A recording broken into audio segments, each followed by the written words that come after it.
नगर खजुरा गांव में लाला सेठ नाम का बहुत बड़ा व्यापारी रहता था। वो केसरी प्रसाद नाम के एक छोटे से जलेबी वाले से बहुत जलता था, क्योंकि वो बहुत अच्छी जलेबियां बनाता था और पूरे गांव में घूमकर जलेबियां बेचता था। इस वजह से लाला सेठ की बिक्री में कमी आ जाती है। ये केसरी प्रसाद पूरे गांव में घूम घूम कर जलेबियां बढ़ता फिरता है और यहाँ मेरी दुकान पर ग्राहक कम हो जाते हैं। इसे तो मजा चखाना ही पड़ेगा। प्रसाद सुनो, अगर तुमने यह जलेबियों का धंधा बंद नहीं किया तो तुम सोच भी नहीं पाओगे कि मैं तुम्हारे साथ क्या कर सकता हूँ। केसरी प्रसाद, तुम अपना यह जलेबियों का धंधा छोड़कर कुछ और काम शुरू कर दो। देखो सेठ, मैं अपना धंधा नहीं छोड़ सकता। मैं जलेबियां बेचकर ही अपनी बेटी का फीस भरता हूँ और अपना घर चलाता हूँ। मैं अगर यही धंधा छोड़ दूंगा तो मैं क्या करूंगा फिर? अगर तुम्हें मेरे धंधे से कोई दिक्कत है तो तुम ही अपनी मिठाई का धंधा बंद करके कोई और धंधा शुरू कर लो। इस बात पर केसरी प्रसाद लाला सेठ और भी ज्यादा चिढ़ जाता है और वहाँ से चला जाता है। इस केसरी प्रसाद को अब मजा चखाना ही पड़ेगा। कुछ दिनों बाद, पिताजी, हमारे स्कूल में कल एनुअल फंक्शन है और सबका खाना भी वहीं पर होगा। अच्छा ठीक है मेरी राजकुमारी। हाँ, तो आप कल 4 बजे स्कूल में आ जाना। लाला सेठ का बेटा गुड्डू भी झुमरी के ही स्कूल में पढ़ता है, तो वहाँ पर लाला सेठ भी पहुँच जाता है। उसके आदमियों को कहलवा कर वो झुमरी के खाने में कुछ मिला देता है।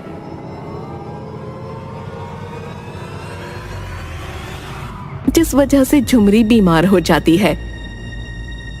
रात को झुमरी, पिताजी, मेरे पेट में बहुत जोरों का दर्द हो रहा है, और फिर वो उल्टी कर देती है।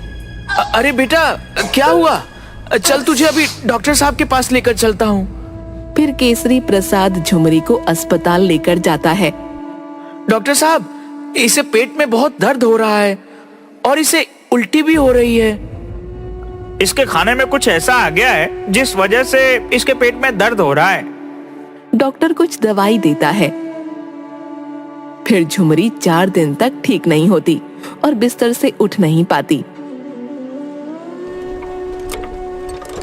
न जाने मेरी बेटी को क्या हुआ है, 4 दिन से बिस्तर से उठ ही नहीं पा रही है। तभी उसके पास से एक पागल धक्का मारकर निकलता है। अरे भाई, जरा देख कर चलो।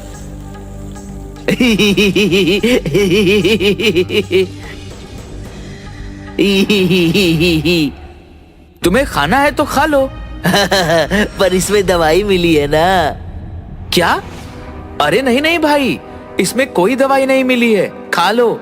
ये मैंने खुद अपने हाथों से बनाई है। अरे नहीं, वह है ना, वो मोटा सेठ, उसने इसमें दवाई मिलाई थी। तभी वहाँ झुमरी आ जाती है।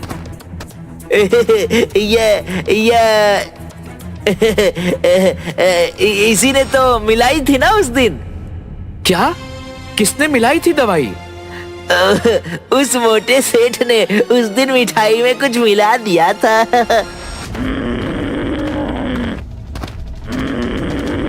लाला सेठ, लाला सेठ, अपने घर से बाहर निकल। अरे क्या हुआ केसरी प्रसाद?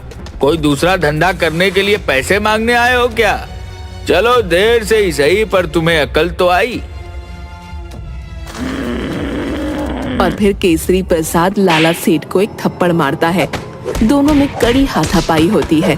फिर हाथापाई में लाला सेठ केसरी प्रसाद के पेट में छुरा घोंप देता है और केसरी प्रसाद की जान चली जाती है। गांव के सभी लोग ये होता हुआ देखते हैं, पर कोई भी लाला सेठ के खिलाफ गवाही नहीं देता। झुमरी अनाथ हो जाती है। उठो बाबा, मुझे कंधे पर बैठाओ ना बाबा, उठो, अब मैं क्या करूंगी आपके बिना। वो बहुत रोती है, पर उसके पास कोई नहीं होता।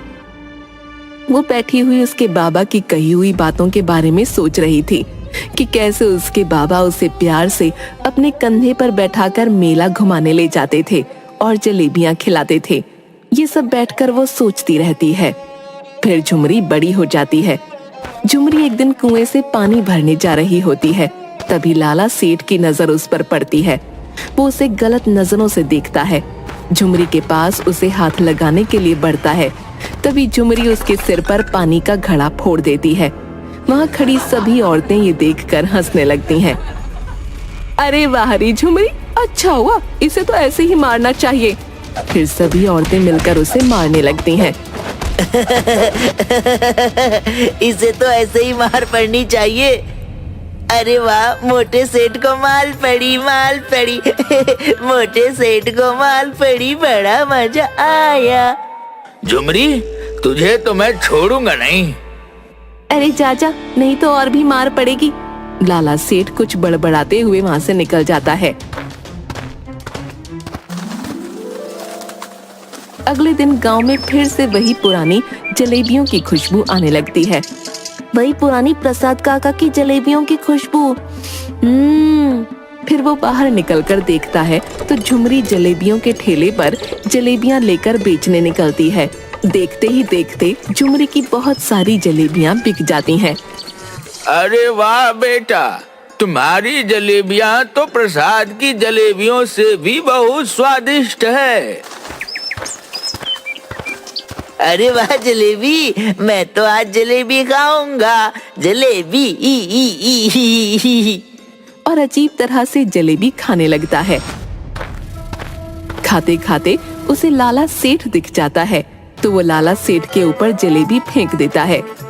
बिल्कुल इस तरह फेंकता है जैसे किसी कुत्ते को रोटी डाल रहा हो, और कुत्तों की तरह हाथ करके।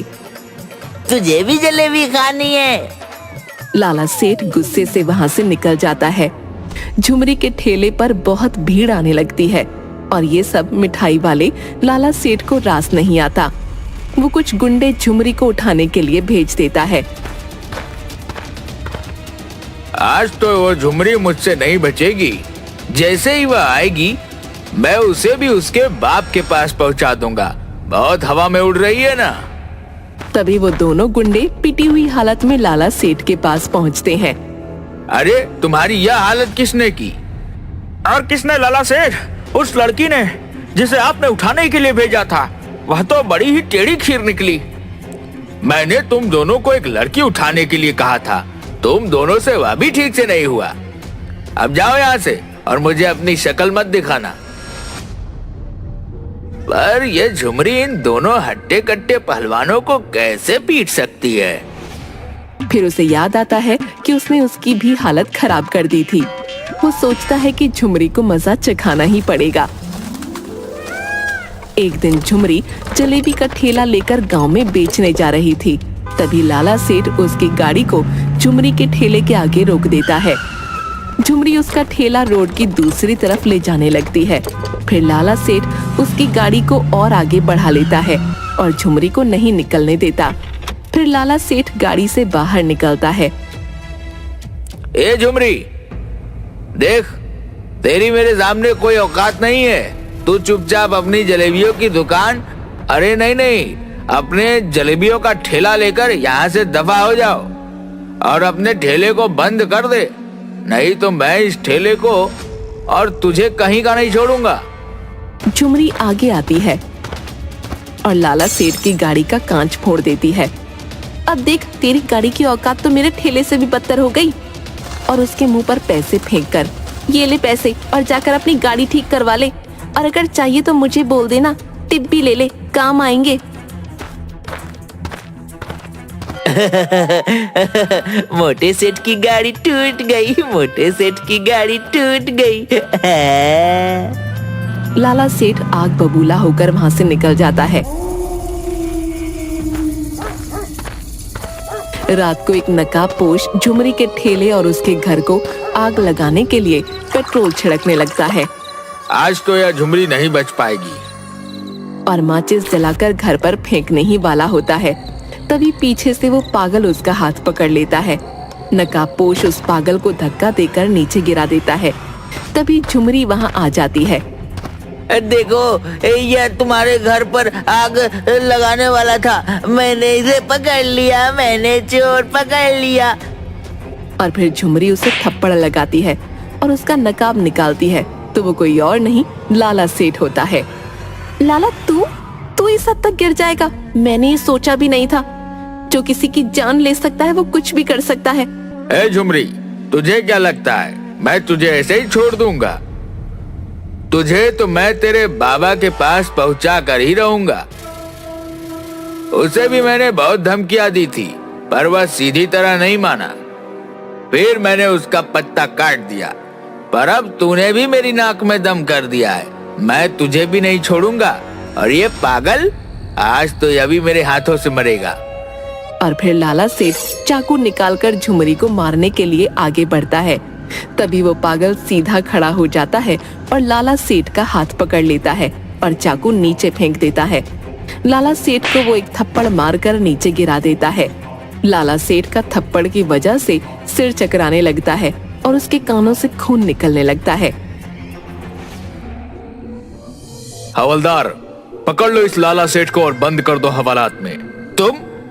तुम ठीक कैसे हो गए? और ये सब क्या नाटक लगा रखा है? ये कोई नाटक नहीं है लाला सेठ।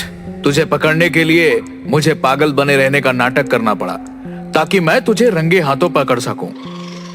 ये देख, तेरे किए हुए सारे गुनाहों के सबूत, ये फोटो। हाँ लाला सेठ, तुझे क्या लगा था मैं अकेली हूँ? मेरा साथ देने वाला कोई नहीं। जब तूने मेरे पिताजी को दुकान बंद करने के लिए धमकाया था, तब मैं अकेली बगीचे में बैठी हुई रो रही थी। तब इंस्पेक्टर जुगनू मेरे पास आए और मुझसे पूछा। अरे क्या हुआ गुड़िया रानी?